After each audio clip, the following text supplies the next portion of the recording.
convoco a la presentación de conclusiones de los distintos grupos de trabajo, empezando por el grupo 1.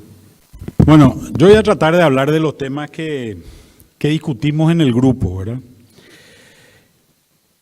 De varias cosas fuimos hablando durante este periodo de discusión de estos temas. Uno de los temas centrales fue la discusión sobre temas institucionales vinculados a... Voy a tener que poner mi anteojo. Temas institucionales vinculados a la gestión en general. Se habló de la necesidad de estabilización de reglas de juego en general, lo que ha hecho la SED durante todo este periodo de ir cambiando cosas, ha generado problemas realmente en varios espacios, y se considera que es central el hecho de que se pueda mantener una estructura institucional coherente con el tema en general, ¿verdad? Se habló también de la posibilidad de la creación de un fondo soberano en infraestructura que pueda manejar temas que de repente no están en la agenda, ¿verdad? Posiblemente en algunos casos esto sea, o en algunos casos sea necesario que esto inicialmente funcione con recursos propios y ir avanzando hacia lo de Itaipú en general, hacia la conformación de un fondo soberano con esos recursos, ¿verdad? Hemos hablado mucho del tema también, el sistema tenía que funcionar en función de ley paraguaya. Básicamente te encontrabas con un sobrecosto financiero importante que hacía que los proyectos no sean viables. Entonces, megaproyectos que se quisieron hacer son proyectos que no han funcionado, ¿verdad? Ahí también existen algunos aspectos que son aspectos centrales.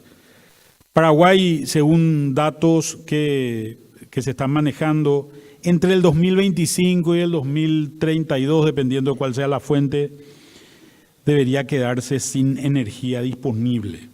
Y quedarse sin energía disponible implica básicamente la necesidad de ir pensando ya hoy en una sustitución o proyectos de generación de energía que son proyectos importantes y grandes. Acá hay estudios realizados por el PTI de Itaipú en su momento que hablan de una potencialidad de alrededor de 22 represas en ríos internos paraguayos que se podrían hacer desde el sector privado o desde la ley de APP. Y esto puede ser un planteamiento interesante, hay que empezar a plantearlo. Otro tema es, Paraguay ha participado en mercados internacionales, lo viene haciendo desde el 2013 en mercados financieros. Esto ha sido una bandera muy importante que ha plantado la República, creo yo, y ha sido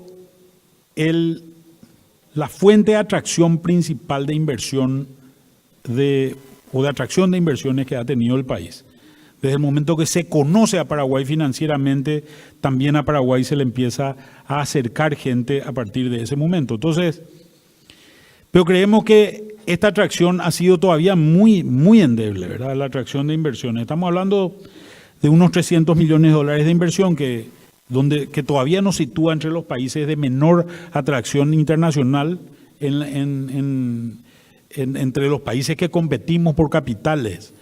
Y en este sentido, creemos que sería esencial, por ejemplo, ver la forma de aprovechar también este remanente de energía. Paraguay es uno de los países con mayor remanente de energía y esto nos permitiría a nosotros desarrollar los esquemas, pero tendríamos que hacerlo a costos razonables también para el país. Hoy se está situando inversiones en casi cualquier parte de la República. Hay inversiones electrointensivas en Ciudad del Este o en Asunción o en Concepción, cuando que en realidad lo que necesitamos es crear parques industriales, concentrar esa energía y reducir las economías de escala y los costos que eso genera para el país, ¿verdad?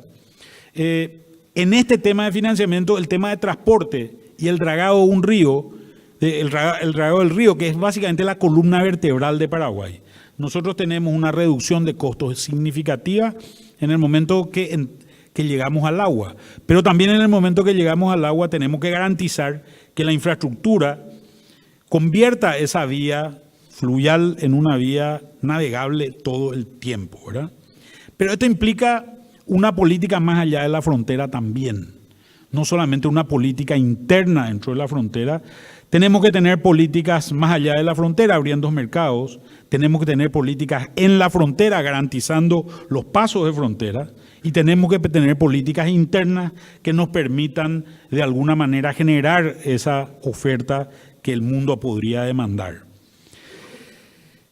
Existen otros aspectos que también hemos considerado, o la gente ha considerado importante, que es el tema, por ejemplo, de agricultura familiar.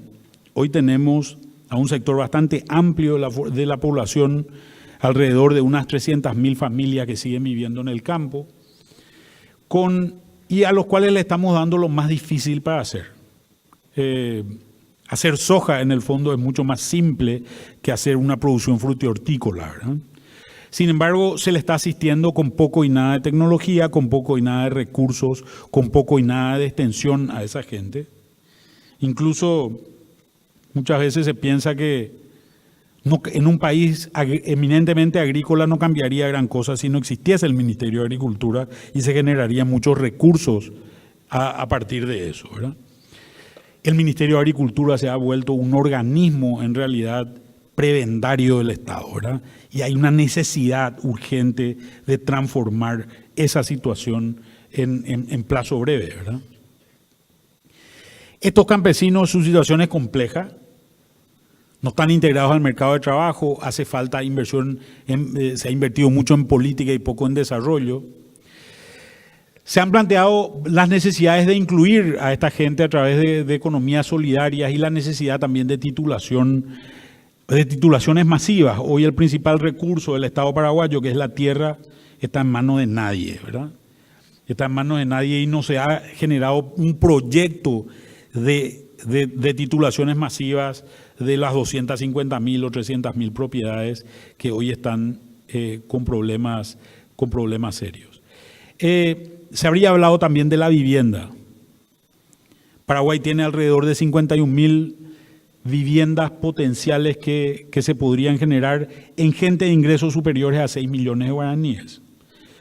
Si podemos garantizar que esa gente pueda pagar 1.800.000 guaraníes de cuota mensual durante 20 años, podríamos dotar a esa clase media emergente, que es la que ha crecido en los últimos años, de más o menos una vivienda del orden de los 50 o 60.000 dólares, que es la vivienda que existe en otras partes del mundo. Esto generaría más o menos un crecimiento total del orden del 10% del Producto Interno Bruto, que dividido en 5 años podría generar un crecimiento de 2%, por encima de los valores potenciales que habíamos hablado del orden del 4%. Podríamos estar en tasas de crecimiento del 6% solamente encontrando una solución al problema básicamente del financiamiento de la vivienda. Hoy tenemos un financiamiento de la AFD que no sirve. Y no sirve sencillamente porque la gente no tiene esos créditos. ¿Verdad? Si sirviese, habrían mucho más créditos de lo que tenemos hoy.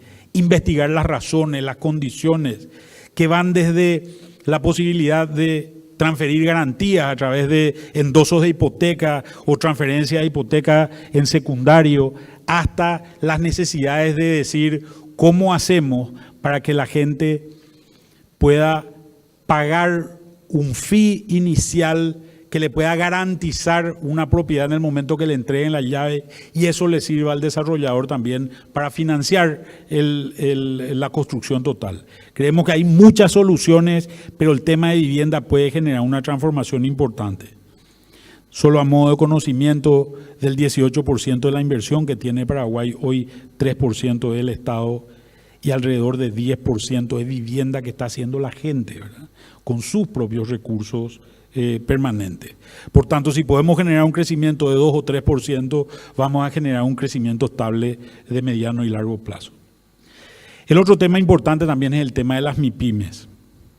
Hoy por hoy, las MIPYMES están empleando alrededor del 50% de la mano de obra empleada en el Paraguay. Sin embargo, el 90% de los ingresos están en las empresas grandes. Estas empresas pequeñas, que son 700.000, hay unas 30.000 no realizadas. Que también que la mano de obra sea una mano de obra relativamente poco calificada y con un problema muy serio de sustentabilidad social en el mediano plazo. Esto que debería funcionar en una ley de MIPYMES que no está coordinada básicamente por nadie hoy en el Estado paraguayo.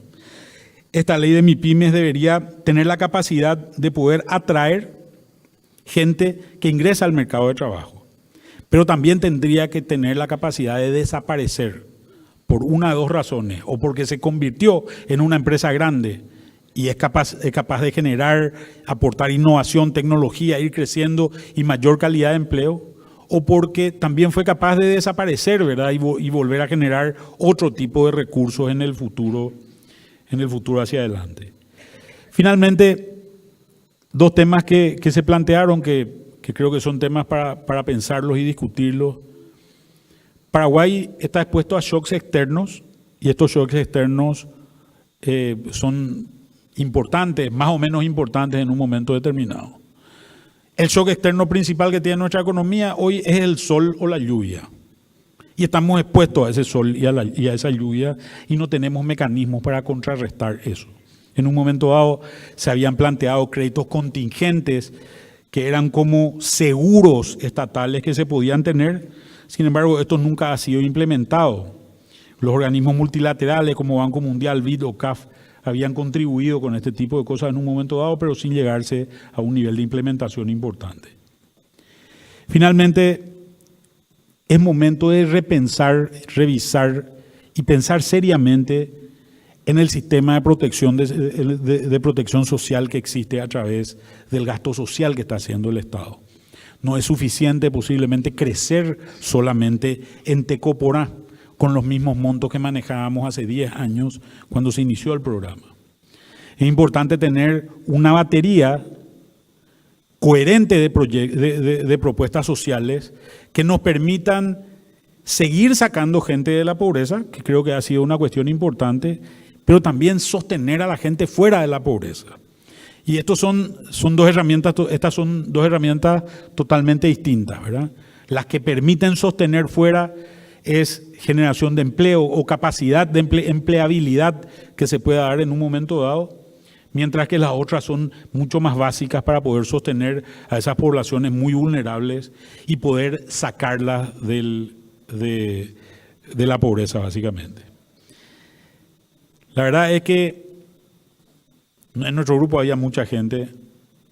Nos dijeron que hay algunos que dijeron 4 propuestas y nos van a enviar 25, por ejemplo, ¿verdad? Entonces tenemos realmente mucho más que compilar y mucho más que hacer, pero creo que esto es un breve resumen que sirve para tener una idea básica. Gracias.